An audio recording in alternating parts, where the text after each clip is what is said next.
BSP में होने लगे फेरबदल। बहुजन समाज पार्टी की बसपा सुप्रीमो मायावती ने समीक्षा बैठक की और उसमें बहुजन समाज पार्टी के बसपा सुप्रीमो मायावती के द्वारा अब फेरबदल होने लगे। बसपा में अब सबसे ज्यादा एक्टिविटी दिखेगी, हर पार्टियों से ज्यादा बसपा में अब एक्टिविटी दिखेगी। सभी विधानसभा के चुनाव में जैसे कि हरियाणा, झारखंड और महाराष्ट्र और यूपी के उपचुनाव में बहुजन समाज पार्टी को शिकस्त मिली, उस तरीके से बहुजन समाज पार्टी का जनाधार घटा। जिस तरीके से बहुजन समाज पार्टी को बड़े पैमाने पर झटका मिला, उस तरीके से बहुजन समाज पार्टी का जिस तरीके से वोट परसेंट घटा, उस तरीके से बहुजन समाज पार्टी को सोचने पर बहुजन समाज पार्टी की अध्यक्ष बहन कुमारी मायावती को सोचने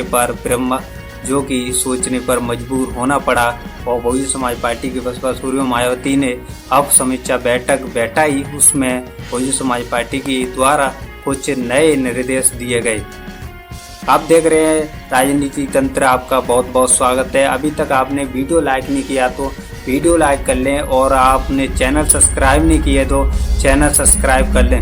आपको बता दें कि बहुजन समाज पार्टी में समीक्षा बैठक हुई और उसमें जो कि रामजी गौतम महाराष्ट्र और झारखंड के चुनाव में जो प्रभारी रहे थे, अब उत्तराखंड के प्रभारी बना दिए गए हैं। बहुजन समाज पार्टी की नई अपडेट के लिए जो रामजी गौतम झारखंड और महाराष्ट्र के प्रभारी रहे थे और अब उत्तराखंड के प्रभारी बना दिए गए हैं। बहुजन समाज पार्टी की नई एक्टिविटी दिखने लगी। बहुजन समाज पार्टी में कुछ नए फेरबदल दिखने लगे, क्योंकि बहुजन समाज पार्टी में जो कि सभी समीक्षा बैठक हुई, उसमें सभी कार्यकर्ताओं को बुलाया गया। उसमें प्रभारी और राष्ट्र कोऑर्डिनेटर आकाश आनंद और जो कि महासचिव बसपा के महासचिव सतीश चंद्र मिश्रा भी मौजूद रहे। बहुजन समाज पार्टी की बसपा सुप्रीमो मायावती के द्वारा वहां पर बैठक की गई। उसमें सभी राज्यों के प्रदेश अध्यक्ष और सभी राज्यों के मंडल कोऑर्डिनेटर, सभी राज्यों के जिला स्तरीय जो कि जिला अध्यक्ष भी बुलाए गए। उसमें बीएसपी की मंथन हुआ, बहुजन समाज पार्टी किस तरीके से गिरावट मिली और वोट परसेंट कैसे घटने लगा, उस पर चर्चा हुई। बहुजन समाज पार्टी की बसपा सुप्रीमो मायावती के द्वारा सभी पर चर्चा हुई। उसमें जो कि कुछ फेरबदल किए गए, जैसे कि झारखंड और महाराष्ट्र के प्रभारी रहे रामजी गौतम को अब सबसे ज्यादा उत्तराखंड में प्रभारी बनाए गए हैं और वहां पर अब जो कि उत्तराखंड के प्रभारी बने रहेंगे। अब बहुजन समाज पार्टी में नए नए बदलाव दिखेंगे, क्योंकि बहुजन समाज पार्टी का जैसे कि हरियाणा के अंदर सबसे ज्यादा बुरा दौर हरियाणा के अंदर दिखा, उससे भी ज्यादा झारखंड और महाराष्ट्र के चुनाव में जो कि बहुजन समाज पार्टी की एक भी सीट नहीं निकली और सभी अकेले की नीति पर चलती हुई बहुजन समाज पार्टी ने सभी कैंडिडेट उतारे थे महाराष्ट्र झारखंड में, और उससे भी बुरा हाल यूपी के अंदर रहा। यूपी में 9 सीटों पर उपचुनाव हुए थे, उसमें बहुजन समाज पार्टी का कुछ सीटों पर 2-3 जैसे कुंद्र की शीशामऊ और जो कि खरेल सीट पर बहुजन समाज पार्टी को 3 सीट पर तो चौथे 5वें नंबर पर भी आने के लिए जो कि देखना पड़ा। बहुजन समाज पार्टी 3-4 नंबर पर रही और इसमें कुंद्र की और शीशामऊ पर तो बहुजन समाज पार्टी सबसे ज़्यादा बुरा हाल रहा, और गाजियाबाद सीट पर, खैर पर और भी 9 सीटों में से शीशामऊ, गाजियाबाद और खैर सीट पर सबसे ज़्यादा बुरा हाल रहा। और बहुजन समाज पार्टी का वैसे तो मजवा सीट पर सबसे ज़्यादा समीकरण दिख रहे थे और वहां पर दीपक तिवारी को उतारा गया था, तो वहां पर सबसे ज़्यादा दिक्कत दीपक तिवारी भी वहां पर वोट काटने में सक्षम नहीं रहे, और बहुजन समाज पार्टी का वहां पर भी मजवा सीट पर भी बहुत ज़्यादा दिक्कत बनी और वहां पर इतना वोट परसेंट भी नहीं मिला जो कि जीत के कयास लगाए जा रहे थे, वहां पर इतना भी नहीं हो पाया। बहुजन समाज पार्टी की बात करें तो जैसे कि एक सीट बिहार में रामगढ़ की थी, वहां पर बहुजन समाज पार्टी के द्वारा कैंडिडेट उतारे गए थे और सबसे ज़्यादा वहां पर जो कि बहुजन समाज पार्टी का कैंडिडेट जीतने में भी सक्षम दिखा। बहुजन समाज पार्टी का कैंडिडेट वहां पर जीत के करीब से ही और जो कि पीछे लौट गया। जीतते जीतते बहुजन समाज पार्टी का रामगढ़ की विधानसभा सीट पर उपचुनाव में हार गया। बहुजन समाज पार्टी की एक्टिविटी नहीं दिखने से ही बहुजन समाज पार्टी को नुकसान दिखा। जैसे यूपी में और बिहार की रामगढ़ विधानसभा सीट पर जैसे सबसे ज़्यादा नतीजे बुरे आए। रामगढ़ की विधानसभा सीट पर बहुजन समाज पार्टी का कैंडिडेट सिर्फ 700 वोट से हार गया। वैसे पिछली दौर में सबसे ज़्यादा रामगढ़ की चर्चा चल रही थी। रामगढ़ विधानसभा सीट पर जो कि बहुजन समाज पार्टी का कैंडिडेट इतना मजबूत था जो कि उसने अपने बलबूते पर ही वहां पर बीजेपी को और आरजेडी को पीछे कर दिया।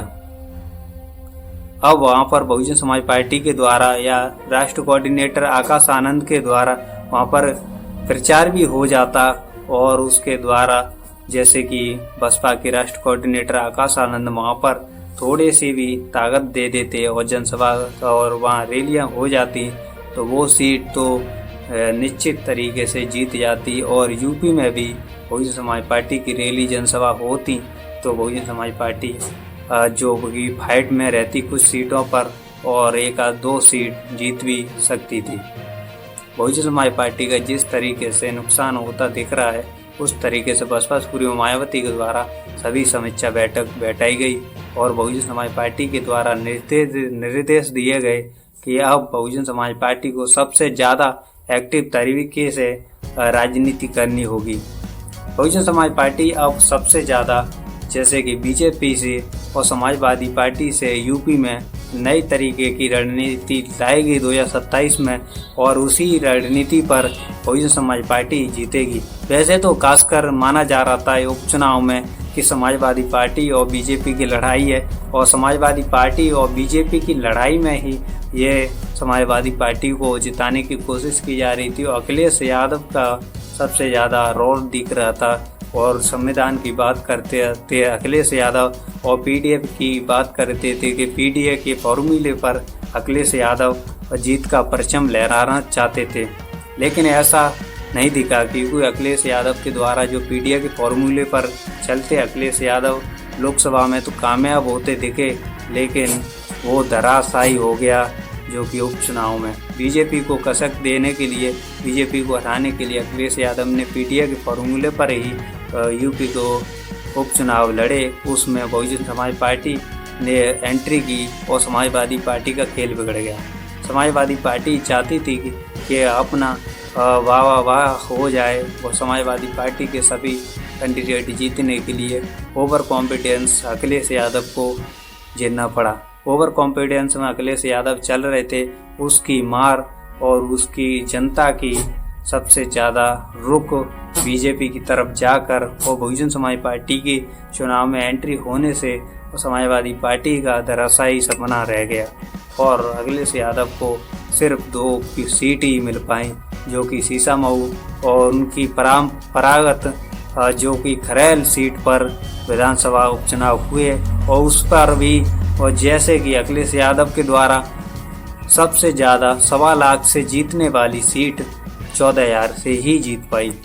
अखिलेश यादव के तेज प्रताप यादव 14,000 वोटों से वहां पर खरैल सीट पर जीत पाए और वैसे पीछे के बैकग्राउंड देखा जाए तो अखिलेश यादव ही वहां पर सबसे ज़्यादा मार्जिन से खरैल सीट जीते थे जो कि 1.25 लाख वोटों से थी। अब 14,000 से ही जीत चुके हैं जो कि तेज प्रताप यादव 14,000 से जीत के बाद में तेज प्रताप यादव संसद जो कि विधानसभा पहुंचे उसके बाद में आज शपथ लेने के लिए अब जो कि तेज प्रताप यादव वहां पर मौजूद रहे। आपको बता दें कि बीएसपी में अब फेरबदल हो सकता है। आपको बता दें कि बीएसपी में जितने भी चुनाव दर बहुजन समाज पार्टी का ग्राफ गिरता जा रहा है। बहुजन समाज पार्टी को सोचने की जरूरत पड़ गई। बहुजन समाज पार्टी अब सबसे ज़्यादा एक्टिव तरीके से दिखेगी। जिस तरीके से राजनीति होनी थी उसी तरीके से अब राजनीति करनी पड़ेगी बहुजन समाज पार्टी को। और सबसे ज़्यादा दौर बहुजन समाज पार्टी का है जो कि खराब चल रहा है। बहुजन समाज पार्टी को अब बचाने के लिए बहुजन समाज पार्टी को, बसपा सुर्यो मायावती को अब अपना कदम उठाना होगा और नया फैसला लेना होगा, क्योंकि बहुजन समाज पार्टी को इसी तरह दर पे दर हर चुनाव में जो कि हार का सामना करना पड़ रहा है, उसी तरीके से ऐसा ही रहा तो बहुजन समाज पार्टी को और जो कि एक भी सीट विधानसभा लोकसभा में नहीं मिलेगी और उस तरीके से रहा तो जैसे कि बाबा साहब की पार्टी रिपब्लिक ऑफ इंडिया ख़त्म हो गई थी, उसी तरीके से बाबा साहब के नाम पर ही बहुजन समाज पार्टी चल रही है। बहुजन समाज पार्टी बाबा साहब के मूवमेंट पर ही चल रही है, जो कि हमारे महापुरुषों का मूवमेंट है, बहुजन समाज पार्टी पूरा कर रही है। उसी को देखते हुए अब बहुजन समाज पार्टी भी ऐसा रहा तो बहुजन समाज पार्टी उसी दौर में आ जाएगी जो कि बाबा साहब की रिपब्लिक ऑफ इंडिया आ गई। और आपको ये वीडियो अच्छी लगी हो तो लाइक शेयर कमेंट जरूर करें और ज़्यादा बात ना बढ़ाते हुए यहाँ पर एक ही सलाह आपको बताते हैं कि बहुजन समाज पार्टी को आगे बढ़ाने के लिए आप इस वीडियो में कमेंट ज़्यादा करें और हम आपको बता दें कि सभी वीडियो को ज़्यादा से ज़्यादा देखें। और सबसे ज़्यादा आपको विशेष बात बता दें कि आप अपनी मीटिंग अपनी बात रखना चाहते हैं तो कमेंट में अपना नंबर ज़रूर बताएं और ज़रूर लिखें, क्योंकि हम कमेंट बॉक्स में आपकी कमेंट को पढ़ेंगे और जो कि आप हमारे चैनल पर मीटिंग के द्वारा आप अपनी बात रख सकते हैं। हमारा चैनल एक विशेष तरीके से सबकी बात सुनने वाला और कहने वाला चैनल है, ना कि अपनी बात कहने वाला। इसीलिए आप हमारी